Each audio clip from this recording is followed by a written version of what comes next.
David, I do not like this movie we're about to discuss.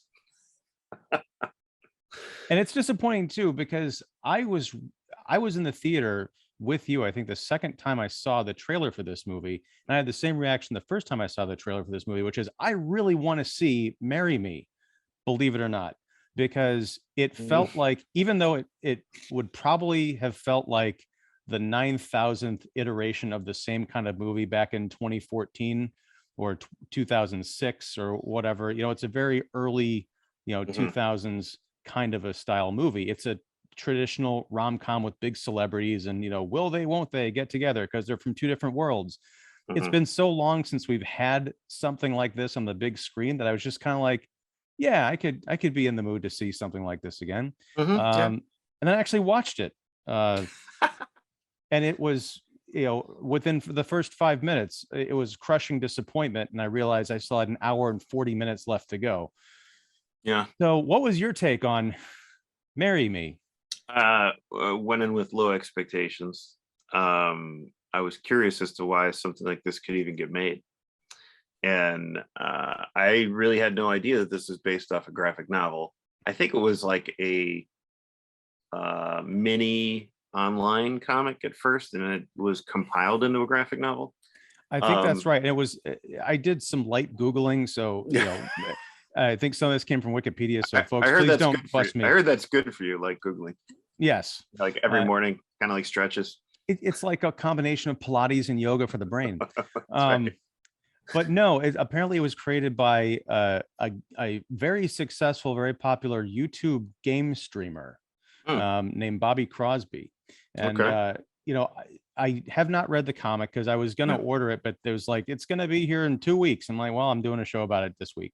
But then if you go to Amazon, you can actually preview some of the pages. Okay. And it's very interesting because and these pages are sort of out of context and you're not getting the full story. Like, what are the differences between the movie and the graphic novel? Right. But I saw some key differences just in the art and the presentation of the characters that underscored a lot of the problems that I had with the movie. So we'll get into that, but why don't you set up the premise? What is Marry Me about?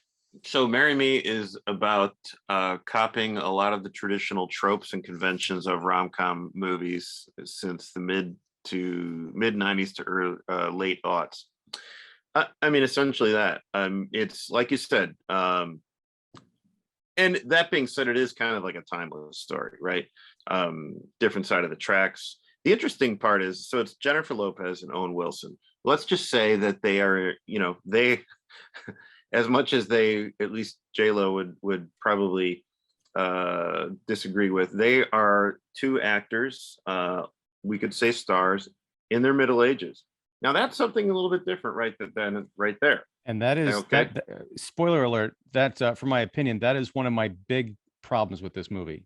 Well, and that was one of my big interests too. It's like, how do we do a rom-com with people in their middle ages who likely had previous relationships because they're in the Middle Ages, and so there's a curiosity there. Now, granted, and I'll get to the flimsy synopsis in a moment. Now, granted, this trailer that I had seen that you mentioned that had been playing since December ad nauseum in theaters. One of the reasons I wanted to see this movie is because I felt like seeing this movie would be like outtakes from the trailer, because the trailer told me everything. It's like, all right, I know everything I need to know. I know how this is going to play out. I get it, especially from the third act breakup and get back together. I don't think they mentioned the what is this, science fair or spelling bee or whatever. The mathalon. The mathalon. That's what it was. Yeah. They may not have, but gosh, they basically cliff noted the whole thing for us. So in a crazy stretch, Jennifer Lopez plays a pop star who has everything and seemingly, right, not quite Jenny from the block. We don't really, the writing is kind of flimsy as far as laying out who she is and where she's from and what she's about. This is just at the height of her popularity pretty much. and she's now cut a track with her boyfriend, somewhat of a superstar. I mean, this is pretty much J-Lo and Mark Anthony, right? It's like, Yeah. So he's not as popular. She's huge. They make a song called "Marry Me." Guess what, guys? They're getting married. Okay, marry me, or marry me, marry me, marry me, marry me, marry me, marry me is the gist of that song. Wow. Who wrote But that? it's the perfect pop song. I mean, that's one of the strengths of this movie is actually the music. Yeah. Honestly, to be honest, it was hummable. It was somewhat of an earworm, not an awful one. It was fine. Yeah. Now there's great choreography and everything. There's dance numbers, and if for a while there, maybe about 15 minutes into this thing, and I'm like, is there going to be a movie surrounding all these music videos? The answer is no. Well, yeah. Then we get to Owen Wilson. So the whole thing is, and guys, you've seen this in the trailer. The whole thing is the title comes into play when it's not just the song of the title of the song. The title comes into play when she's playing this huge concert, and I correct me if I'm wrong, but if I remember correctly, it's a concert where they're actually going to be married. Yes. Yeah. Okay. Got it. 20 million people are going to be watching. Blah blah blah. And you could look up the actor who plays her husband, because I totally forgot who he is. Maluma. But, yeah, of course. Yep. And again, kind of like Mark Anthony, we haven't really heard much of him.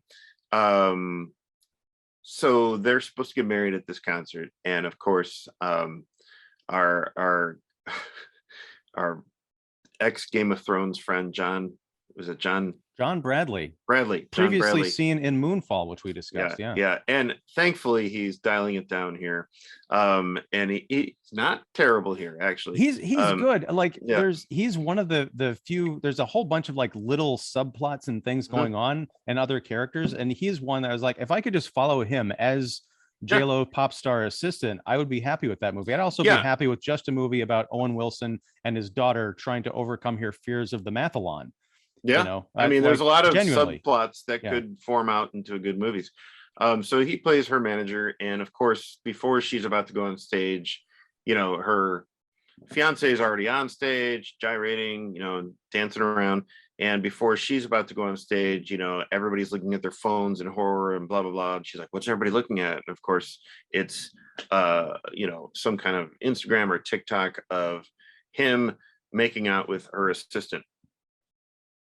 Whoa, not good. So she finds this out as she's being lifted onto the stage. There's this whole dramatic moment where the phone comes tumbling down through the crack, which I thought was kind of a nice shot, because it's you almost wonder if it's going to get stuck in the gears of this platform. That it was gonna land on a different planet, and a bunch of monkeys were going to surround it and go.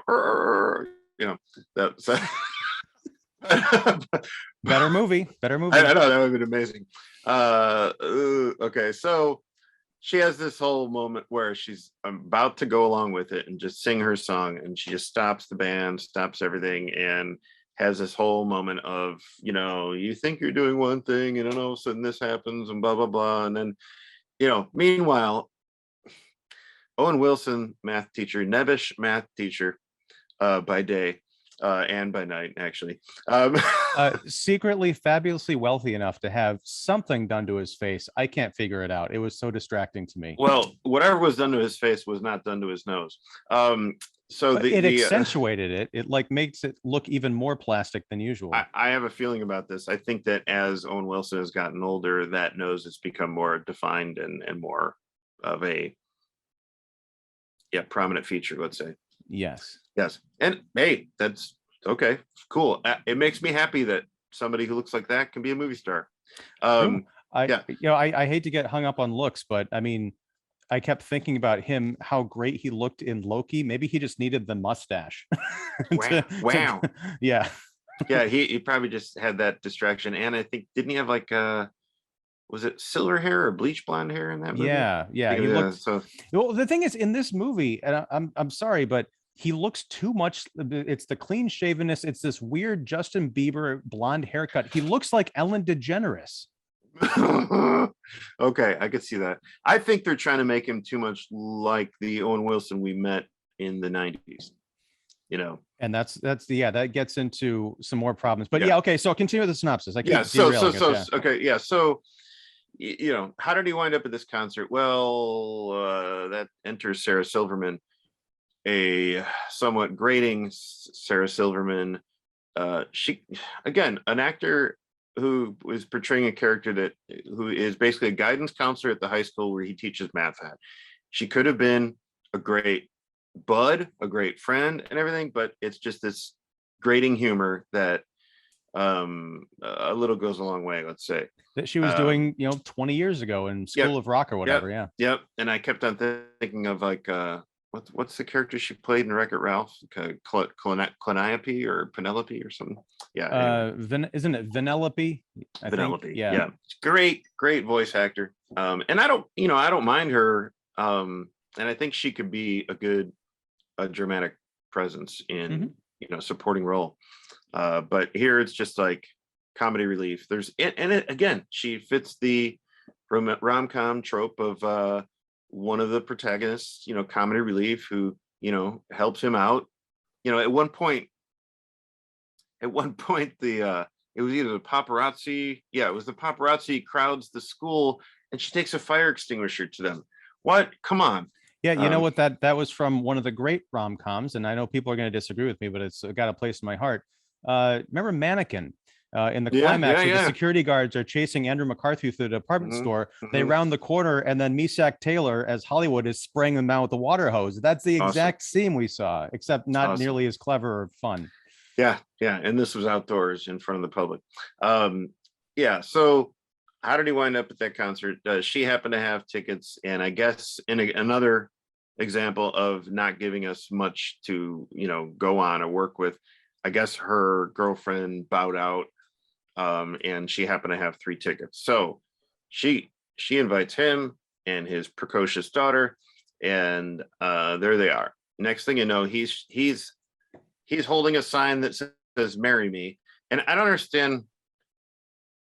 I mean, I guess it's because the concert is a wedding, but I don't understand the signs saying "Marry Me" when that song is going to be performed and it's a wedding. So maybe like congrats or woohoo, but "Marry Me." I mean, that song's going to be played. So like what?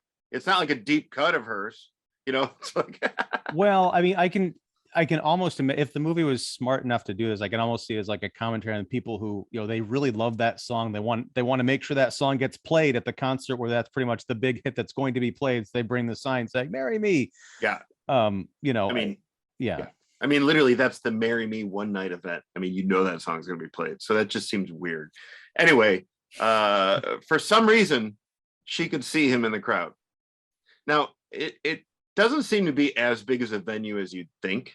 So I guess maybe that's possible, but I don't know, Ian. I mean, we're not rock stars, but I've been on stage where the bright lights are bright, and you could barely see anybody. You can't see anything. I mean, I mean, I know we've done like Q&As at movie theaters and stuff, and usually the lights are on you, and you have to like do that thing, right? And just kind of like know generally where the microphone is, where there's going to be questions, because it's an audio thing pretty much. That being said, okay, that I do remember that she said for the house lights to go up. Okay, I get that, sure, but still, even that, I mean, I don't know, does he just stand out because of his blonde hair and duh face?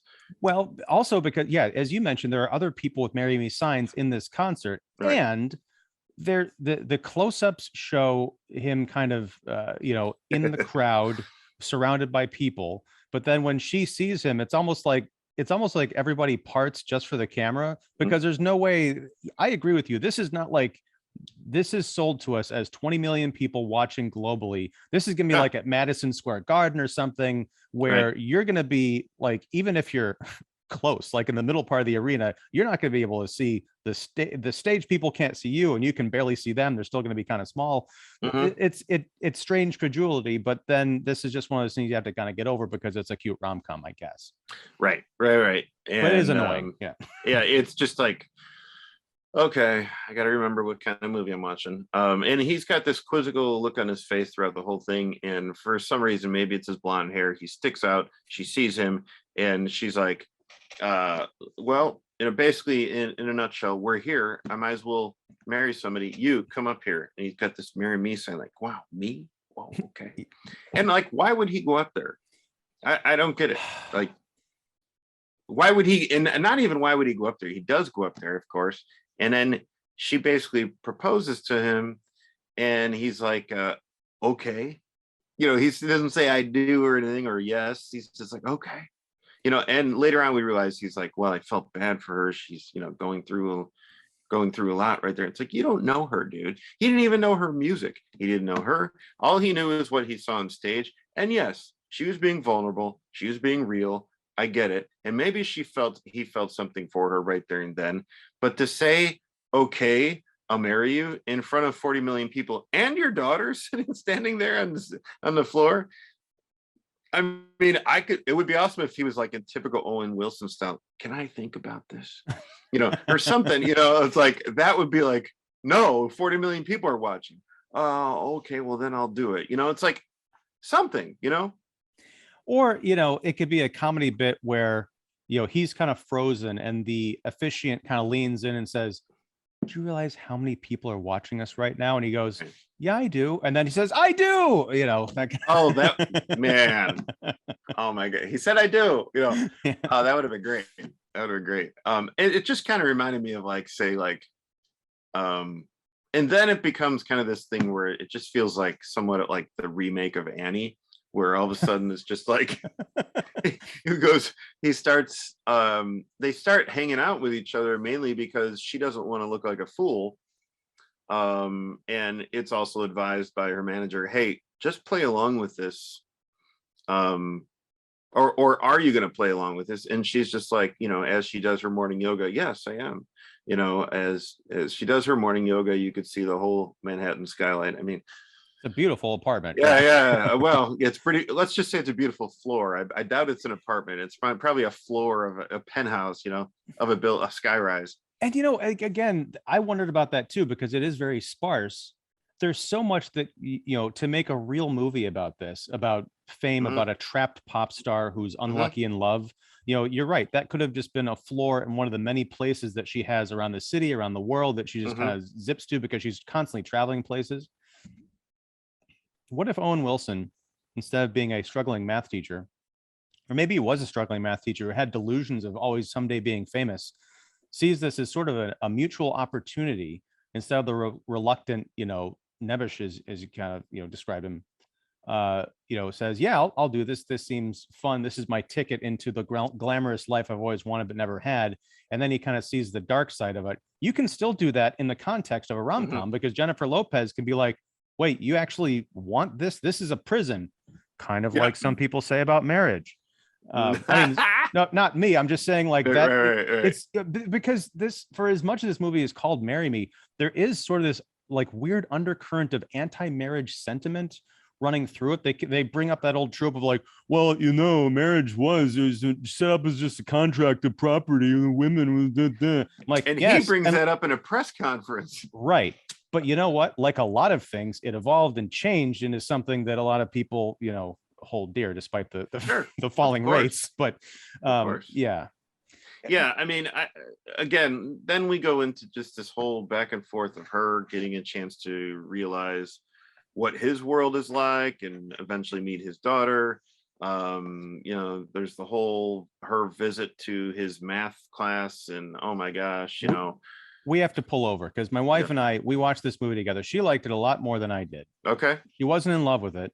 She wasn't going to marry it, but she basically, I love her to death because one of the many reasons is she will put up with me watching TV or movies with her and just like griping and, steaming and just like making mental notes. That scene where she comes into the classroom, Sarah Silverman comes into I think it's the after school, mathletes. They're called, the one great joke of this movie, or one of the, few ones, there's a poster in the background for this team. They're called the Pythons. They're the pi, as in the math symbol, Oh, that's pythons, great. and That's it's a good. snake kind of forming the curvy part of the pie. That was really clever. Because I think the school mascot is Python, so they're the Pythons. Oh, I didn't pick up on that, but it's wonderful stuff. It's fun. It's great. It's great. But so she comes, Parker, the Sarah Silverman character, bursts into this meeting in the classroom. Owen Wilson's Charlie is, doing his thing, and she's like, "Okay, who here did not get the signed permission slips?" And then the two people like raise their hands, like, "Okay, you guys can leave." And then Owen Wilson's like, "What's going on here, man?" And then Parker opens the door, and J-Lo, Kat, the pop star, comes in with a little mini entourage, including the guy who's always filming her for social media. And they do this like inspirational kind of like dance thing where everyone's kind of getting involved. And the social media guy is recording everything that's going on. Right. And I said, how the hell do these people not realize it's illegal to film minors and just stream it on the internet? And my wife said, well, that's probably what the permission slips are about. And I was like, no, they didn't know that was going to happen. Right. She said it seemed kind of like Owen Wilson maybe realized it was going to happen. Like, no, that's not the vibe I got. And besides, the children seemed surprised about what was happening. Right. So they can't bring home a vague permission slip. They're like, bring this home, have your parents read it, but don't open the envelope under any circumstances. Because also, hey, what would have happened? Interesting side point. If they had tried to do that, and there were parents who were upset because this pop star wanted to use their children as some kind of like a publicity thing on Instagram. Right. A great thread you could pursue, but no, it's just this fantasy thing of like, oh, this is totally fine. Yeah. And this after school program is something that he's been wanting to get his daughter. I forget her name. You can search for it. His daughter's Lou, yeah. Played by Chloe Coleman, who was in another movie I didn't like, but I like her. She was in My Spy. I liked her. I just think she's an actress in search of really good material. That's right, with Dave Bautista, right? Yeah. Yep. Okay. That's where I recognize her from. So he's been trying to convince her to join this after school mathletic club, mathletes or whatever that he leads. And she's actually there. So this is the first time Kat's visit to the class, and Kat is K-A-T. Kat's visit to the class. Just like the director, I should mention. Yep, Kat Coira. We'll get to her in a moment. Or I'm surprised Hershey's doesn't do anything with this. We could sponsor the movie with Kit Kats, but they were squeezed out by Coach bags. That's right. Oh, which is another missed opportunity for a joke. Which don't let me forget that. Okay, go on. Sorry. Right. So it's this visit.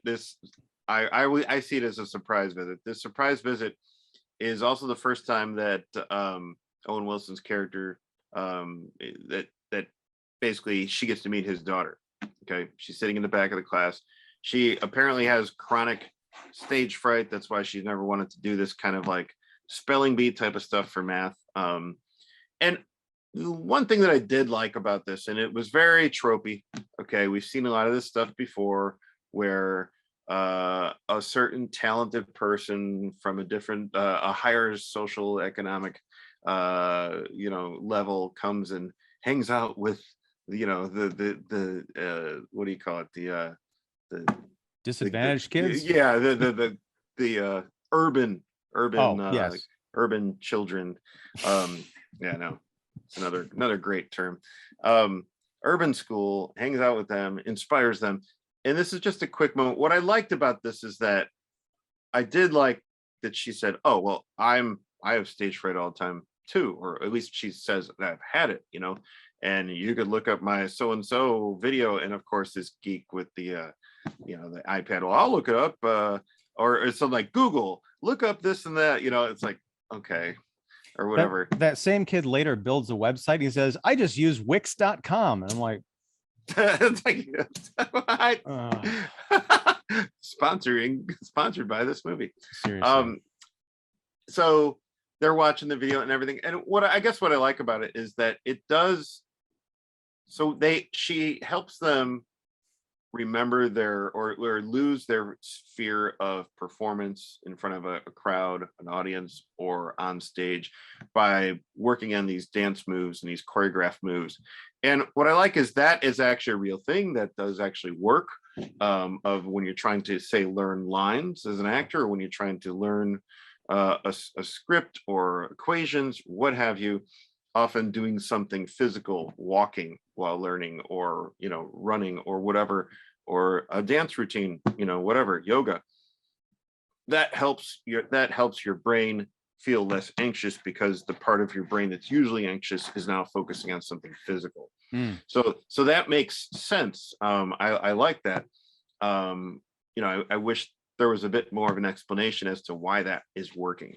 And of course, it'll be played out later on during the climactic scene. But I do feel like because of that whole sequence, it feels like she's not just there to be there. And I feel like she actually does want to connect. But I think there's a missed opportunity because, like I said, we don't really get much of who Kat was before this stardom. And maybe she was just like these girls. I don't care if you would have put some type of like whatever, another tropey like flashback scene as to when she was a kid in an urban setting. At least we would have had some kind of context of like, okay, well, she's not just this superficial, pop person. She is still Jenny from the block. Mm-hmm. Yeah, it's funny. Another kind of avenue they could have pursued, and I think it might turn into a different movie, but they pull up that when she talks about how she screws up on stage because she gets nervous, because like, you don't get nervous. And then she's like, pull up the VMAs from 2007. Right. And I was like, oh my God, that's way before some of these kids were born. I know, right? Yeah, but it's still out there. Right. But no, so she pulls this up and she's singing a song and she forgets her own lines. And she says, yeah, I forgot the lines to my own song. Mhm. It would have been interesting if there'd been a story behind that, been like, oh, people thought she was on drugs or there was something else going on. That would have been a interesting. breakup. And then she's like, no, that was because I had stage fright. Another lesson about you can't believe what the media says about you, or, you don't know the whole story. I was thinking about this too, is like, okay, most of the time they have their lyrics on screens, okay, that only they can see. So it would have been interesting. She was like, it was that conscious that I realized that I need prescription lenses. Now I wear, and since I don't want to wear glasses, I wear these, contacts. And yeah, that would have been interesting. So now I can actually read the screen. There you go. And I get it if it's an old song, a lot of or even a current song. The idea is sometimes you blank, and I like that was in there. It's just, there are some really interesting moments. You mentioned the moments. There are some actually relationship and social status conversations that Owen Wilson and Jennifer Lopez have, their characters have, which is actually like, oh, this could have been part of a totally different movie, a very interesting movie about relationships, how they are recorded. Every step of them is recorded, or just the differences between, or the idea of two different people coming together, and what that means, and how things need to be either brought up or compromised, or something needs to be kind of put out there and discussed. But it's just, that's not this movie. And again, there are some really interesting conversations that they have about relationships. Like what stands out? I mean, you said this a couple there times. was there was a moment where I think that they were like either on a couch or having dinner or something, and they were just talking about like, he was like, is this guy following you all the time? Are you being recorded all the time? And it's just something that he couldn't wrap his brain around. And there's that idea, or that he basically kind of called her out a little bit, like, when this ex-fiance comes back in and everything, he's like, so you're just, look, I'm happy for you, I'm happy for you either way, but you're just going to go back to this guy, or just maybe not go back to him, but still associate with him or be with him, in the same room with him, do a thing with him, whatever, because their song just became a monumental hit, that they're going to do. They got a Grammy nominations, and a Grammy nomination's huge for an artist, I get it, but it's like she could have said, thank you for the Grammy nomination, but I ain't going to do it with him. And I think Owen Wilson's character is kind of like our gateway to this whole pop culture, pop sensibility, 24/7 streaming, TikTok, Instagram world. And I think that, yeah, I don't remember specifically, but I think that there's some moments there where they're actually having some pretty interesting, potentially interesting conversations about relationships, and how they're how they work for her, and how he sees them all, how he sees those relationships, but it's just not that explored that much. Well, that, and they do mention, because she's been married, this kind of a sham marriage to Owen Wilson is the fourth time she's been Right. married. Yeah. And the first time was for 4 days. Oof. I was thinking that was, kind of an allusion to like early days Britney Spears, and a couple of other different pop stars. Right. Again, from 20 years ago, we've had these examples. But this, I do want to talk about Jennifer Lopez's age and Owen Wilson's age, to be fair. Mm-hmm. Yeah. Looking at the comic, the few pages from the comic book that I saw, it looks like the digital version of Marry Me is about a 20-something young, blonde, sassy, potentially not that bright pop star. And again, I haven't read it, but I just read a few pages from the sample. And I think they just focused on her. I didn't see anything about the guy, the Owen Wilson type character or whatever. So I can't speak to that. But I felt what was one of the many things that was wrong with the characterizations in this movie is at one point Owen Wilson says, he's sticking up for the cat character and saying, yeah, she's a north of 35, single woman. I'm like, north of 35. Jennifer Lopez is 52. Now she looks amazing. That was the first thing that my wife said when she came on screen in that opening, like kind of musical numbers, like, oh my God, she's a goddess. Oh yeah. But that's the thing, is this part works if it's a 20-something young pop star who kind of gets involved with like a Luddite who wants nothing to do with social media, doesn't understand it. But at that point, you kind of have to be in your like 40s to 50s to be in that position. And that doesn't work because that's really creepy. You can't have like Demi Lovato and Owen Wilson in this, or like Ariana Grande, right? Yes. Ariana Grande was just in Don't Look Up in a small role and everything, and it's a very similar role. And I kept on thinking, like, was this movie supposed to be for some 20-something character who is typically seen as just kind of an airhead, as you kind of described? She's a person who this could have worked for, but again, you have names like Jennifer Lopez and Owen Wilson. Right. But here's the thing, like, this is why there are two different avenues you could go down, with this film. And the first is the Ariana Grande role, which I think that you take that character from Don't Look Up and you make her a little bit more human and less kind of cartoonishly, self-centered, and that would work for this movie. Sure. The other is you take Jennifer Lopez as a pop star who's just barely hanging on because she has like Madonna levels of social relevance. And at her age, because she and Madonna, Madonna's like in her 60s, I want to say. So pushing 60, yeah. She was like huge back in like the early 80s. So she would have been, she's like in her 60s. Yeah. But I'm just saying, and this is not a criticism of either of these women for being, older, amazingly talented, amazingly successful icons. It's just that when you're putting them in these roles of like, there's a scene where she is trying to prove that she doesn't need all of her handlers to do stuff. And so she does a juicer thing and she doesn't put the top on the blender. I'm like, you are 52 years old. You're telling me that this has always been done for you since you were what, in your 20s? You never made a smoothie, a milkshake as a kid? You never made a milkshake in a blender? I mean, come on. You've never seen the 100 other rom-coms in which someone, or comedies where someone like screws up because they don't put the top in the blender, or whoever's been doing it for you, you've never seen them do it. It's just common sense, right? But if you had, like, make the case that she has literally been superstar status since the 1980s, and maybe forget the Marry Me concept, just have like this rivalry of, you mentioned before, this is like for the TikTok generation. One of the things TikTok, social media and everything, especially during the pandemic years, and I don't know when this was written or when it was produced, but it feels very kind of like dusted and taken off the shelf. Wouldn't it be cool to see an aging pop star trying to stay relevant in an era where everybody with a phone is a pop star. You know, you can have some nobody make a TikTok channel, and 2 weeks later they've got like 1 million followers.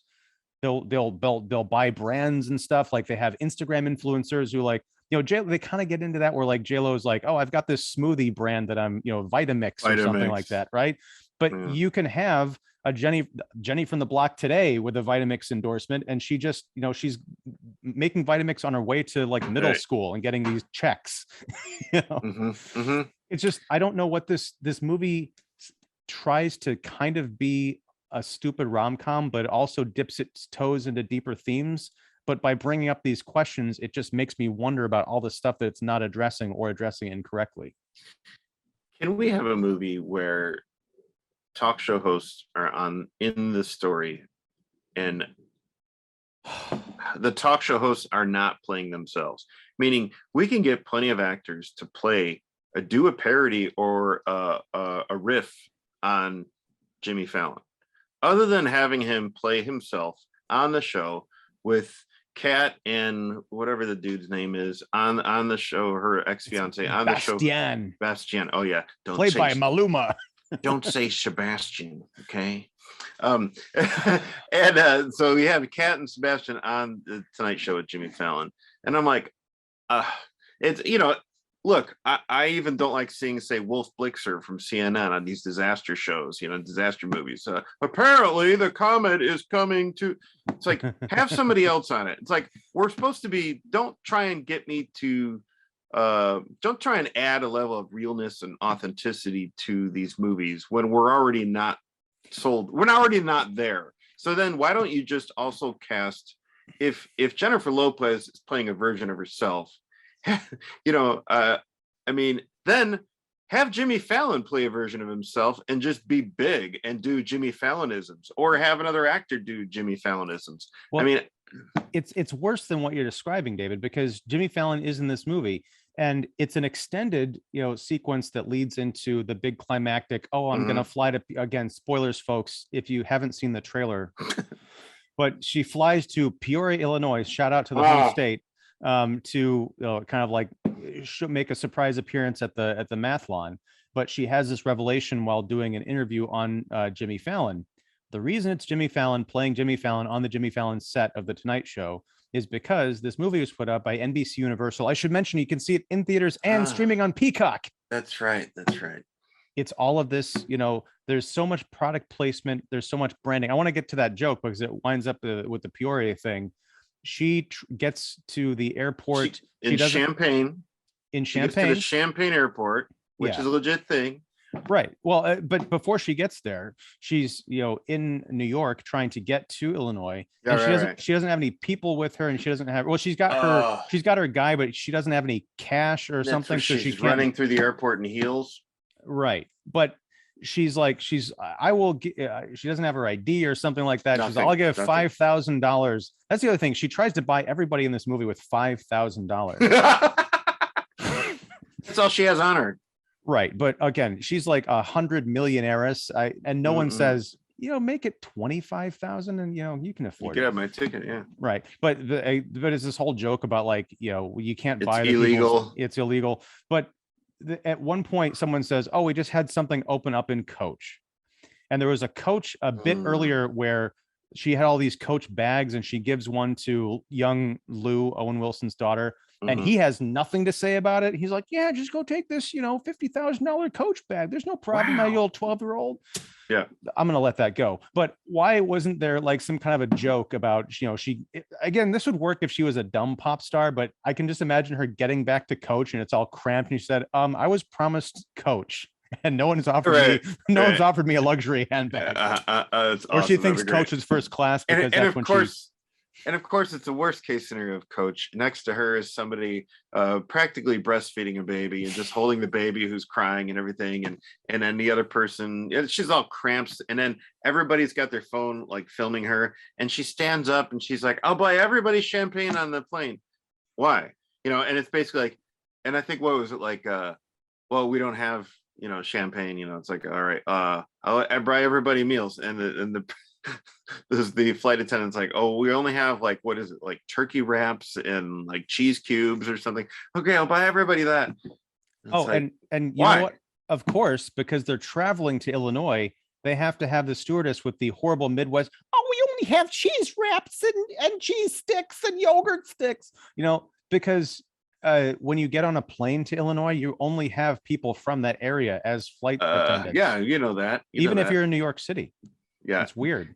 But it's like she goes from New York, lands in Champaign Airport. Again, has no plan, does not know what to do because she is free for her first time.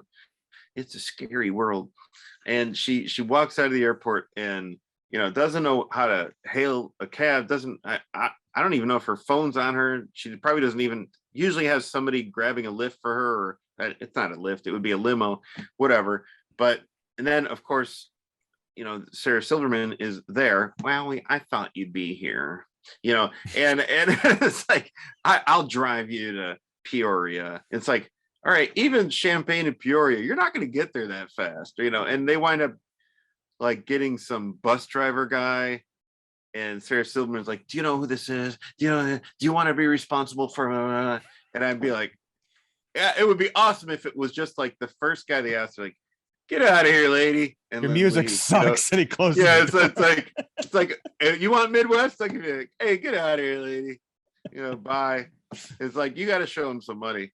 But and of course, even the bus driver, like once they arrive to the mathlon, even he goes into the mathlon, auditorium space, and it's just like, come on, do we have to be so rom-commy? It's like, hate to sound like a rom-commie, but yeah. Again, I didn't hate it as much as I thought I would, and I wanted to give it a chance mainly out of curiosity and to think, with this trailer feeling like they're checking off so many rom-com boxes, how can a movie like this be made today? So my curiosity is like, all right, what is this going to be? What's this going to be about? And there's a typical get together montage of them hanging out, enjoying each other, and then there's inevitably a breakup and a big get back together climax at the end. Okay, and that's about it. And then there's this weird like end credit sequence of like, we don't even know who these people are, but I've been married 30 years and it's like, this isn't that movie. What are you trying to be, Harry Met Sally? This is a weird note to kind of end on, but you're talking about checking rom-com boxes. There was a whole other suite of boxes that were being checked here that bugged the crap out of me. And I'm going to say this movie is so woke, it's got insomnia. Looking at the original comic strip, and yeah, I understand, it's again, I haven't read the whole thing, but it's a blonde, young, 20-something spoiled privileged kid who's, whatever. And I can understand, turn that into Jennifer Lopez. Mm-hmm. But you asked how this movie got made today. I feel like the original comic and the original script or whatever were probably put in front of a committee and be like, no, this movie is too white and too straight to go out into the public like this. You've got the gay best friend, the gay best friend's gay best friend. You've got a prom in which most of the guys are wearing like glittery tuxedos and or pink bow ties. You've got, the classroom is, seriously, it is not what I'll call a representative classroom. It's a classroom that wants representation because you've got one of every different kind of ethnicity plus a kid in a wheelchair. You've got the Owen Wilson's character, he's a white guy. His daughter Chloe is very clearly, at least mixed race. They do show his African American, and she's African American. Briefly, but here's the problem: they show the X. Literally, he picks her up from school, or it's like Mom's Day to pick her up or something. They're having a conversation. Then Mom comes, puts her arm around her, and as they're walking away, Mom turns back over her shoulder and waves at the camera / him like, "Yep, cha-ching, box checked." The thing is, and I'm not trying to say anything really like negative about any of these people who are being represented. I am myself of mixed race. it's just really kind of annoying because it feels like the producers or whoever put this together felt like they had to incorporate a lot of stuff that has nothing really to do with the story or even perhaps the audience they're going after, except to say that they, fulfilled some kind of an obligation. It's just something that comes across as very obvious and not, like you said, Organic. organic or seamless to the story, And also it there's a couple of digs in this movie where Owen Wilson is standing between J-Lo and the Bastian character. They had this relationship and they start speaking in Spanish, and we get the subtitles and everything, but then he starts referring to Owen Wilson as, and I don't know what the word is, but essentially an albino, and he like yells at it. I'm like, that's where we're going with this movie. You're literally just going to sit there and like have these two Latino people like call out this white guy as being, oh, you're going to be with the albino. I'm going to play the whataboutism. What if you turn this around and you had two white characters talking about the Latina, pop star in the middle? It'd say, making some jokes about her being a maid or some nonsense like that. That Made in Manhattan. Well, yeah, okay, there you go. A much better movie, but also starring Jennifer Lopez. But that's the thing, is like, it's kind of, it's okay to do this about Owen Wilson because he's again looks Us like white people had it coming. No, we really, okay, maybe we did historically, but we don't now. The answer to racism is not more racism. That's right. That's a bad equation. Speaking of math.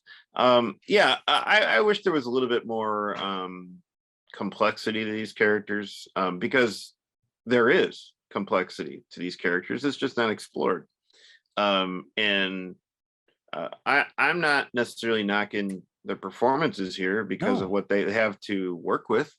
And I like the fact that it is two middle-aged people who've had previous relationships before, but it would have been a great note if Owen Wilson was like, wow, you're really 52, you look amazing, like what do you do besides yoga? It's like, yeah, don't, and like, or they were out somewhere and she's eating like chicken tenders and fries or something. That would have been great. Or just something's like, how do you eat all that and have that, have your thighs so thin and whatever, and then she goes into a dark room and there's a tap on like a young virgin, like the blood coming out, and she mixes it into her Vitamix smoothie. That's right. Yeah. She's a creature of the night. Yeah, that's right. It gets all into like sci-fi horror or something. That would have been great. But to your point, David, this being a movie about two, frankly, middle-aged, characters played by middle-aged actors, you really, and maybe this isn't sexy or young enough for the rom-com demographic, but it really could have been a movie that was about something, about getting older and being in the spotlight and what that's like. And I would love to see that movie. Right. I mean, she could have been, and I think that there were moments where we see her feeling like this relationship is different because he's not on my wavelength, and it could be refreshing for her because she could actually be vulnerable to somebody who would be responsive to that, and not know what to do with such vulnerability. Maybe her previous relationships, the guy didn't really know what to do with that kind of, or had no concept or interest in any type of vulnerability. But here, Owen Wilson's character plays a good listener, and he's somewhat perceptive. But I guess it would have been nice. I think this movie wants to have it both ways. It wants to be to feature middle-aged protagonists, but doesn't want to touch upon the complexities and the baggage that comes with that age, and instead just wrap it in these rom-com tropes and conventions, with great clever cutesy montages and musical numbers and everything, and again, just a totally tidy and cleaned up conclusion. So I mean, fine, it's not It's not a terrible rom-com. It's not the best. It's okay. It reminds me of, I'm tempted to call it terrible because of the missed opportunities that are just everywhere. Sure. Like you sure. were making this movie and you didn't understand what you could have been making. But it did remind me of two other films that I can recommend heartily in replacement of it. One is Notting Hill, which is essentially this movie, except, you know, it's Julia Roberts and Hugh Grant. Sure. She's a mega movie star. Plus this was, you know, 15 plus years ago, so she would have been, you know, still like in her, you know, mid 30s or whatever. I think they both were. So it kind of works on the idea of Hollywood being obsessed with like youth and fame. And the other one is also a Hugh Grant movie, Music and Lyrics, in which he is an aged pop star who's like so past his prime that he's considering being a judge on an American Idol style TV show. And he meets up with Drew Barrymore, who is this kind of aspiring, you know, lyricist, and they get together and they end up becoming famous and writing material for a vapid young pop star played by Haley Bennett. You know, the answers to this movie are kind of in those films, but it would have been nice to come up with like an amalgamation, like an updating of it that says something about where we're at today on the pop scene. Those are good. Those are, I think they're Notting Hill's from the 90s. I think Words and Music and Lyrics was 2006. I think, yeah. Okay. So what I would recommend is a movie from 2014 called Beyond the Lights. It's with Loki co-star Gugu Mbatha-Raw. Oh, okay. And, Nate Parker's in it. Minnie Driver, Danny Glover, and you know, Gugu plays a character who's a pop star is dealing with the pressures of fame. She's a superstar singer until she meets a young cop, Nate Parker, and she starts to, you know, kind of re-examine where she's at and figuring out, can I divert my life, you know, and go a different direction, you know. And it's I thought it was surprisingly really good, mainly because of, you know, kind of a smart script and some good acting. I have to check that out now. I think I had heard about that movie, but I just heard the title. I didn't know what it was about. But yeah, now that I do, I got to watch that. Yeah, it's directed by the same person who made Love and Basketball, The Old Guard. Is that Gina Prince Bythewood? Okay. And speaking of directors, so going back to Coiro, Coiro, she is she's done a lot of TV work. She's done episodes of Shameless, Always Sunny in Philadelphia, Modern Family, Brooklyn Nine-Nine. Her previous movies were last one was A Case of You, like rom-coms, right? And While We Were There, Life Happens. I mean, these titles that just feels like unfinished, you know, propositions or whatever, or prepositions. But she's also the executive producer, and I don't know if she's directing all the episodes, but she's directing the pilot of She-Hulk. So that should be interesting. You see, well, that's the thing, is that as long as she's not writing She-Hulk, I mean, right? I don't know who wrote this, but I mean, I think my complaint about this movie, and she did not co-write it, but my complaint about this movie has nothing to do with the direction. I think it looks good. It flows like a real movie. It's all in the screenplay. You mentioned earlier the performances. I think all the performances in this movie are spot on. Lopez and Wilson have very little chemistry, and I think that's partially because we learn more about him than we do about her. But in the scenes between Jennifer Lopez and Maluma, who plays Bastien, like when they're singing that song in the climactic, like this is our big kind of return to fame, I got chills because they were kind of singing that, you know, not acoustic, but it was like a stripped down version of Marry Me together. I'm like, I believe that not only these characters, I believe these actors are into each other. It was so good. I also believe the awkward friction there in that performance towards the end. Yeah. Because this is a different Marry Me. So much has transpired since the original. And now there's a Grammy after they've broken up and they're getting back together just for this performance. There's some, you know, awkward elephant in the room moments there in that performance, you know. But there's also, you know, in terms of Maluma's performance, there is an element to Bastien where I feel like he really does love Kat. Yeah. but he also can't keep it in his pants. And it's one of those, we've seen this story in Hollywood and, the music industry for decades. Flashback real quick to the beginning. The whole premise of this thing where the video goes viral and everyone's looking at their phones. Everybody knows except for Bastian. He's backstage as everyone's like getting the news and he's like, what's going on? I'm like, no, that guy is big enough that he has people. He's got an agent who's going to pull him to the side and say, look, this just broke. We have to get you the hell out of here. Your mic just okay. There it is. I had to mute myself because someone's at the door. The dog's barking. Oh, okay. I feel you. I mean, I thought that was odd too. I almost felt like he knew, but he was trying to just play cool and lay low about it. That would have been a nice comedic touch. Everything's fine. I mean, that was somebody else, or that was it's the internet. You can't believe what you see, and that was doctored. So one of the writers, Tammy Sager, is from Chicago. Has done some work in Orange Is the New Black. The other one is a show I really like. Yeah. John Rogers is another co-writer. I think he also co-wrote the core Catwoman. not a good sign. It's all coming clear to me now. Yeah. And then Harper Dill, I don't know much about. So 3 writers here. Why not? I mean, I don't know. Did they ask Bobby Crosby, the original writer and YouTube sensation or whatever?